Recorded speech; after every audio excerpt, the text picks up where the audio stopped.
Hello, everyone. I'm so excited. We are back here again with Sunshine Beeson, and she is incredible. She has so much knowledge to share.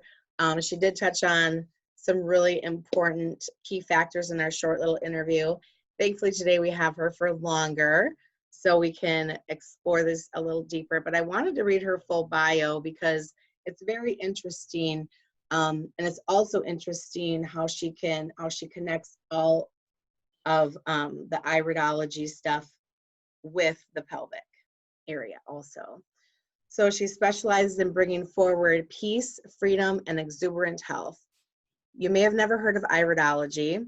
It's more popular in Europe and the West Coast, and it's actually been around since the 1800s. And she is here to inform us of the pertinent value this holistic modality may have for us. If you explore other therapies, you may not attain your dreams and desires right here, right now, and are living the same old repeated patterns and attracting the same incompatible relationships. If you have an appetite to dive deep and get to the root cause of your anxiety and perpetual health concerns and would like to experience authentic transformations, then she is committed to take you inward on this journey to total wellness.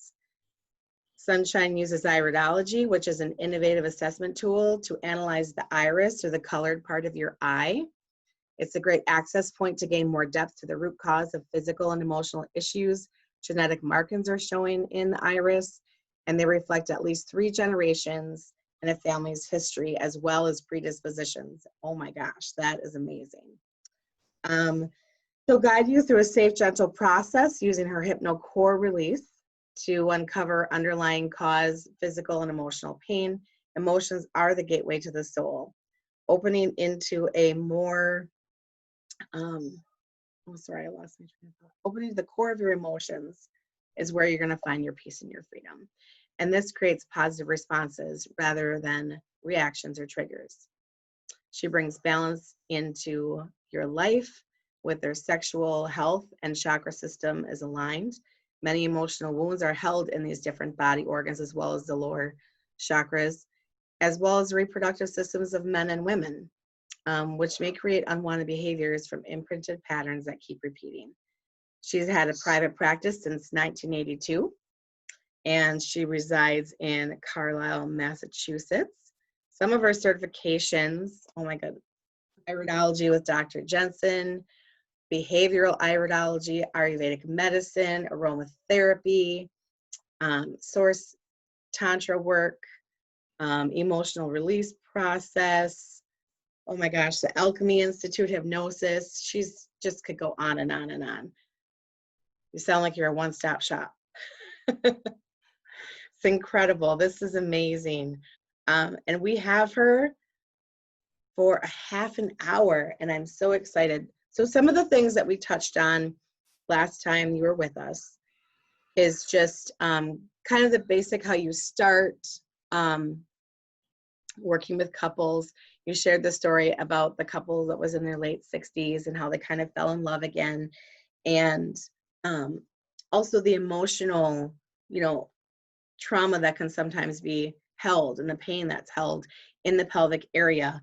And I would love for you to kind of touch on that, because what's so wonderful is that Sunshine and her husband have a business where they help couples, kind of reunite through Tantra and other therapies.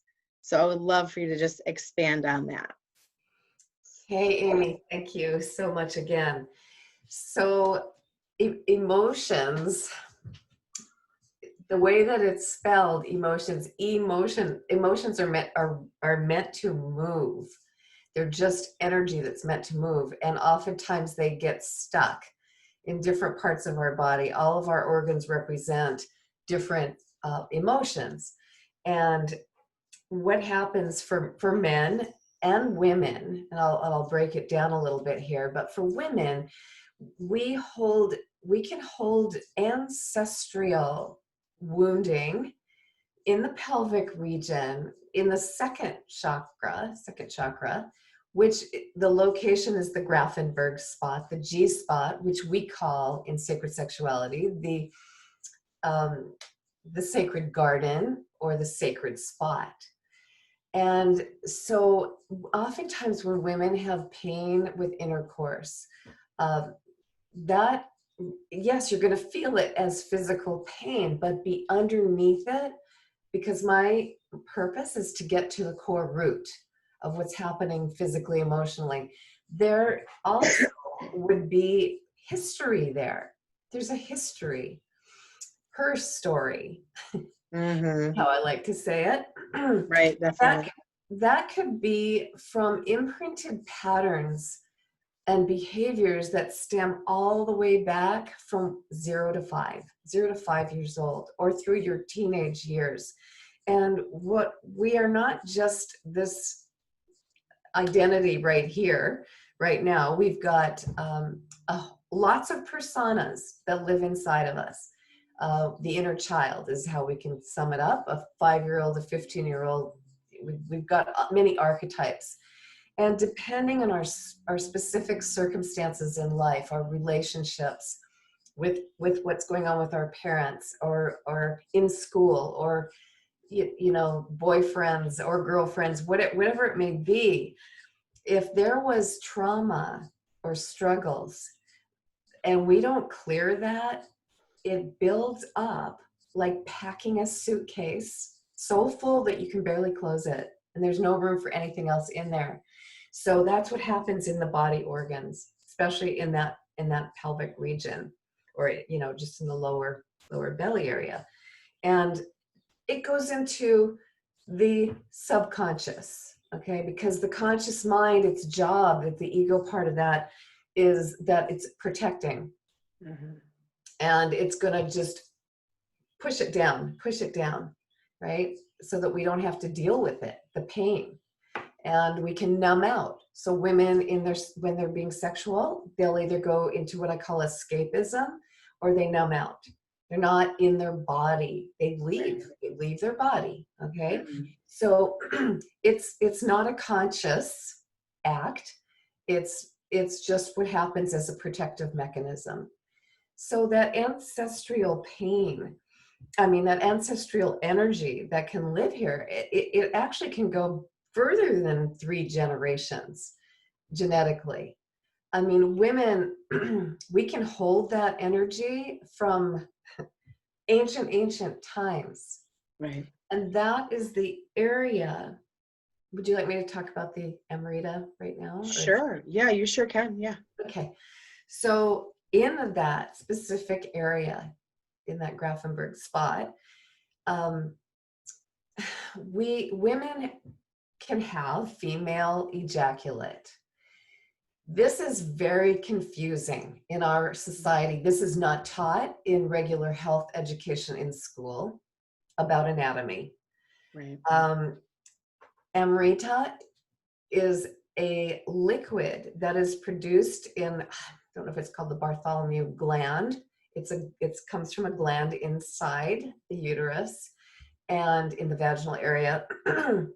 And it's not urine, but it can be copious amounts of this liquid that oftentimes can come from with an orgasm, but sometimes it comes without orgasm. It comes when you are feeling open. Your what is termed as Shakti, our Shakti energy, our divine feminine essence, is open like a lotus flower petal, right? There can still be sexual wounding in here, and we can still have the ability to have the Amrita flow. And I when that happens with some women, when they don't understand that part of their body, they're going, okay, I just peed. I'm never going to do that again. Or men can be frightened by it because they've never had that experience from a woman before. And it's called the nectar of the goddess. Right. And as you and I were speaking previously, in ancient times, the ancient tantrikas, the women, were the sexual healers. And when the men would go off to war, the warriors, when they would go off, the sexual healers, they would anoint them on their chakra system as a protective measure. So Amrita was valued. It was a sacred elixir, and they would use it in fertility rites. Mm-hmm. Um, so, you know, we're talking 4,000 or 5,000 years ago with this. So, like, what area, when you talk about the air, like, what area does this come from? Like, when you say anointing Yes. the soldiers and stuff, Yes. where in Tantrikas, where did they, what was that? So in India, Okay, that's what I kind of thought. many years ago, Right. where there was a lot more, when it was more a matriarchal society, and the Right. women were cherished and worshipped. Yeah. Mhm. And I had actually asked Sunshine to speak to this topic because I heard her speak on another woman's program, and it really, I loved hearing about that because, you know, I'm someone who does that, and I have a lot of friends who do that, and we've all had really mixed emotions. I mean, I guess I have, yeah, I've definitely, men have been shocked, or they almost, they're grossed out, or they love it. But obviously, you know, when you introduce, you know, I mean, we've all seen pornography probably, and it's changed into something that's totally and completely different. And in this patriarchal, you know, kind of society now. And that's why I want her to speak on that, because it is something that is natural and beautiful and amazing,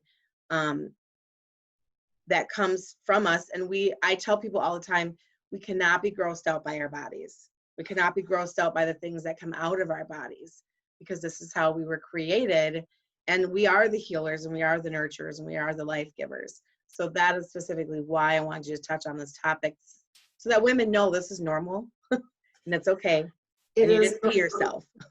right, and it actually can go the other way as well. Once you're educated about this, or you have an awareness about this, some women want to have that experience, and they may not have ever had that experience, and it's an organic, natural process. Mm-hmm. And sometimes women will get frustrated and want it to happen, and it doesn't. And it's getting to know your body, Mm-hmm. and really connecting in with your divine feminine, in ways and exercises and processes that can enhance that.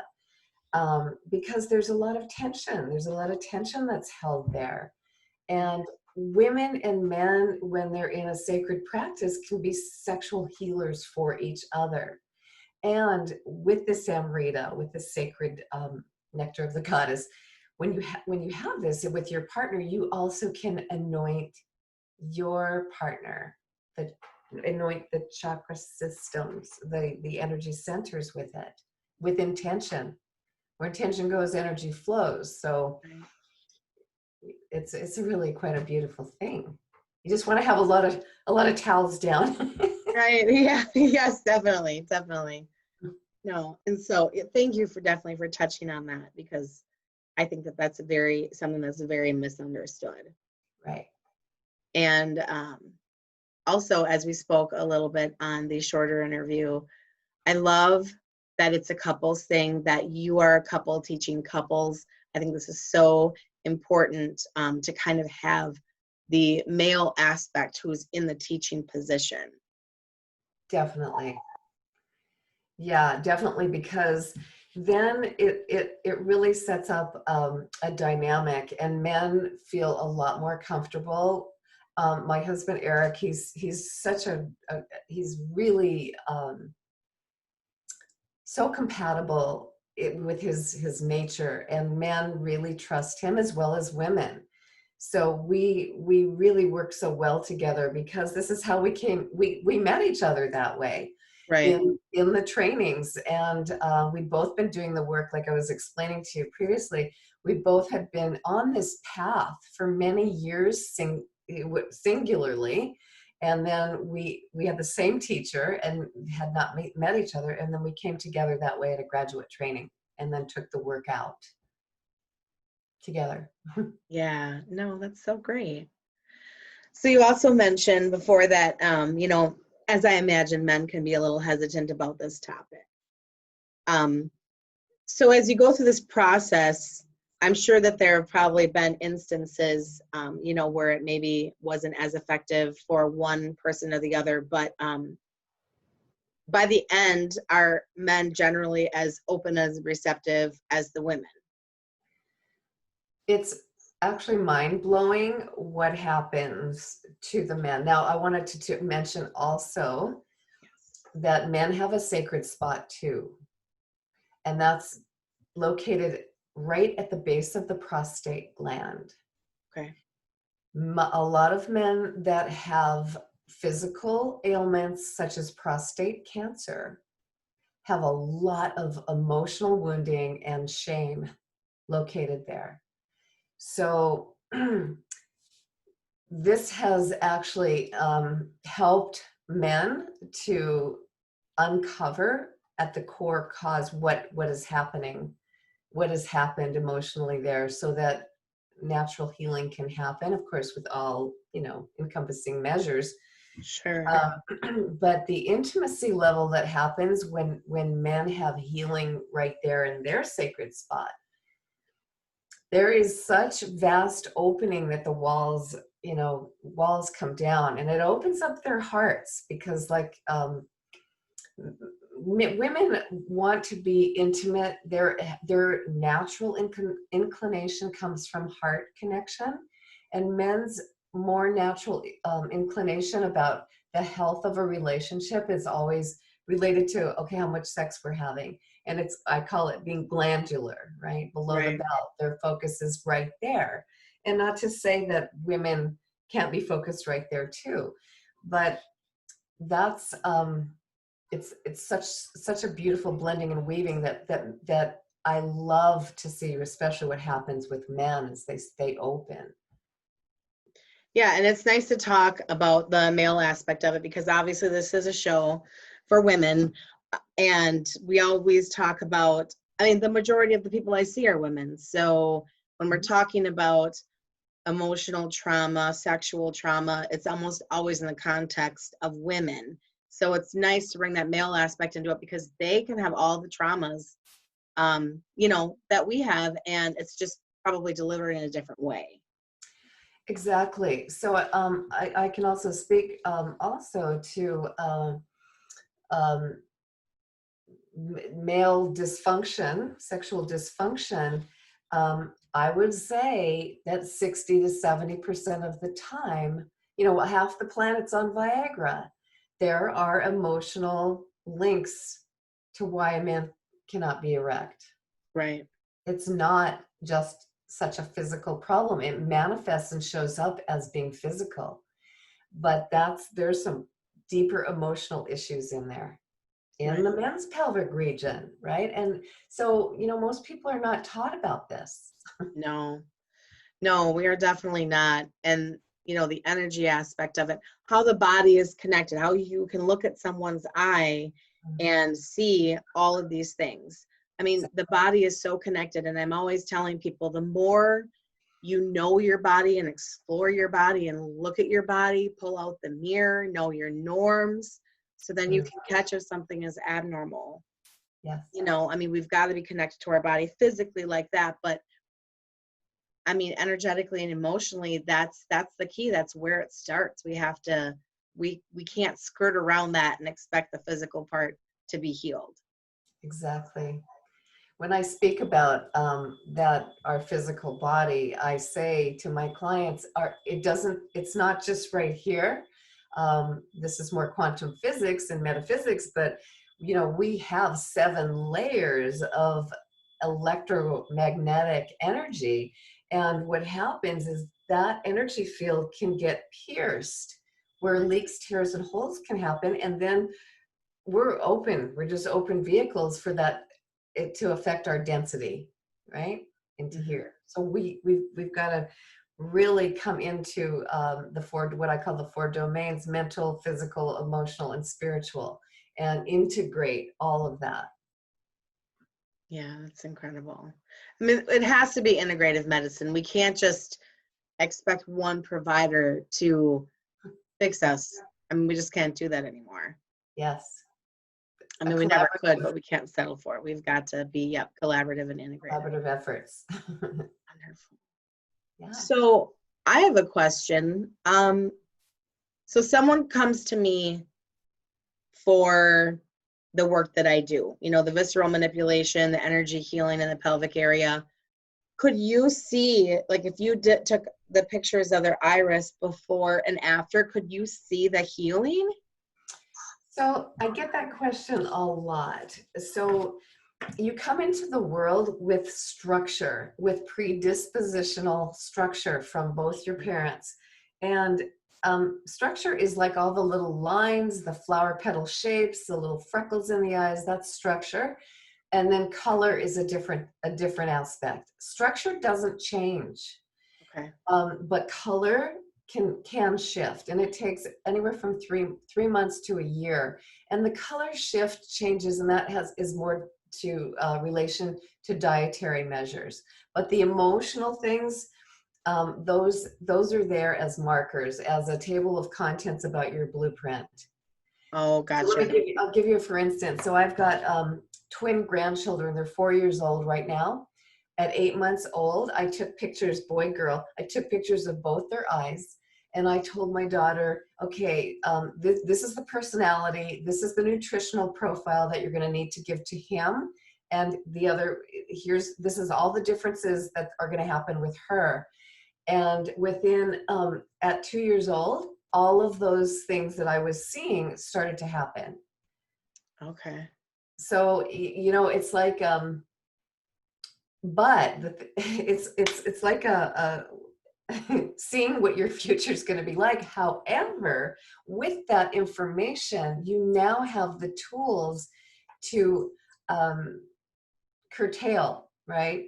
So Sure. you can see that predisposition, but it doesn't mean it has to happen. So you can strengthen whatever needs to be strengthened. Okay. Mm-hmm. That's really interesting. I'm just thinking of all the things that you can help me with. Oh, I see. Tell me about myself. No, that's really interesting. I mean, I heard about you, I want to say about a year and a half ago, as when I was introduced, I think, to your work. And I had never heard about it before. And like I said, it's interesting how you can connect. I know that you work with so much more, obviously, than the eye, but it's so interesting how interconnected our work is. You know, Yeah. even though I'm not doing anything with the eye, Right. and you're not doing anything physically with the pelvis. Right. So it's just very interesting. Yes. Yeah, I look at the iridology is a foundational base as an analysis tool. So it's like, you know, a non-invasive modality that can give me the information that I need to go forward, because I have such an eclectic blend of the modalities. I mean, I can see where there's sexual abuse. If somebody's had sexual abuse, I can see it in the eyes. I can see what their relationship was like with their parents, with their father, if there was a lack of that, and how that's going to set up an imprint to attract men that are not emotionally available. So it gives me the base of where do I go next? What is the priority? You know, how can we, because I do work with women in sexual healing as well, and work on that area, body, through hypnotherapy. So, Okay, mm-hmm. wonderful. Yeah. Could you just give us like maybe a brief little example of an exercise that you would give to couples maybe to connect? Sure. Yep, we start with some very simple, basic tools, which is already intact in your body. First of all, your eyes. Okay.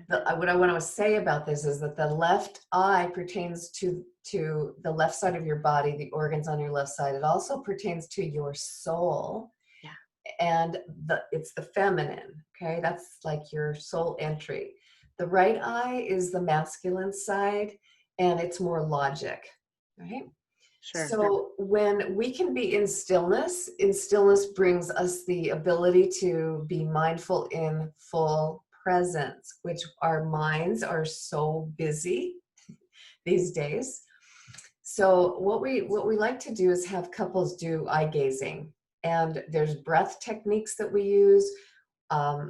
We would have them sit close together and just gently and softly. It's not staring. I don't call it staring. I call it eye gazing. Right. And you focus more gently on the left eye, looking at each other's left eye, and breathing together, because breathing is going to control the energy.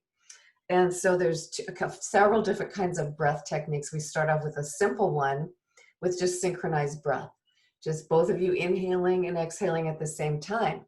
Okay. And then there's another breath where you're breathing each other. So as I exhale, my partner would inhale that. And it's like we're just, and then vice versa. So you've got a symbiotic thing going here. Sure.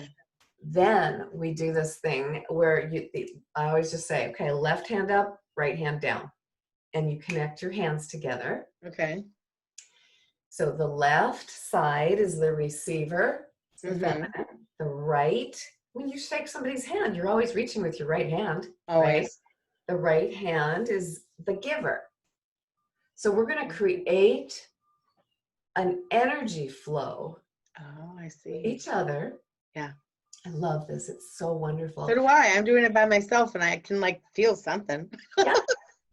Great. So as I inhale, I'm going to be breathing your energy up my left hand. I'm going to take that energy and digest it, bring it into my heart. And then I'm going to exhale out my right hand into my partner. So what's happening? We're creating a circuitry of energy around our hearts as we're gazing to each other. I mean, we break these steps down. That's really beautiful. That almost makes me emotional thinking about that. So it gives me chills. I don't even have anyone here. one of our couples, we've been doing this virtually now because normally we do this in person. We had one couple that they're in their 50s. They've been married 30 years. All they did, and he was very resistant at first. All we did was this exercise brought tears to both of them. Yeah, I can see why. I mean, I actually saw, there was a docu-series on Facebook that I watched. And in that docu-series, they did that. They just had, it was all women though. They just had women partner up and do that. And yeah, and it was all about, it was that episode was all about connecting and sexual healing, intimacy, just having that true intimacy with anyone, your friends, your parents, your kids, lovers. Yep. And everyone got emotional. A couple people just started laughing uncontrollably, because I thought that is such, you are letting them into your soul. It's really beautiful. It's very vulnerable, and we are not seen and felt enough. No. And when we can do this presence, this eye gazing, it's like you're a flower opening, right? I mean, it's like you are being received and seen, maybe for the first time, and witnessed without judgment. Right. So there's laughter that can come up, there's tears that come up, but ultimately there is such an amazing, deeper connection that starts to happen. Right. So that's one of the basic exercises that we do. No, I can see how that would be really, really intense. Yeah, it's intense, but it's incredible. It's an incredible heart opener. It definitely would be. I think I think I want to try that with a couple people. I could do that with my mom, couldn't I? Oh yeah. Yeah. So in the women's workshops that I would do, I would have the women. I definitely would have the women doing this with each other. Awesome. And when I mean, it's profound. Or we do a sacred ceremony called a puja, Okay. where there's an inner circle and then there's an outer circle, and people are facing each other. Okay. Sure. Yep. So the inner circle starts to move one around the circle. So you get to just be in silence with gazing. And there might be a prompt of something, like, what do you see past the eyes, past the physicality of this person? Can you see and feel their light? Mhm. I mean, it's communicating without language, Right. with the body's energy. And it is profound what starts to open up. Incredible. It's How beautiful. lovely. Yeah.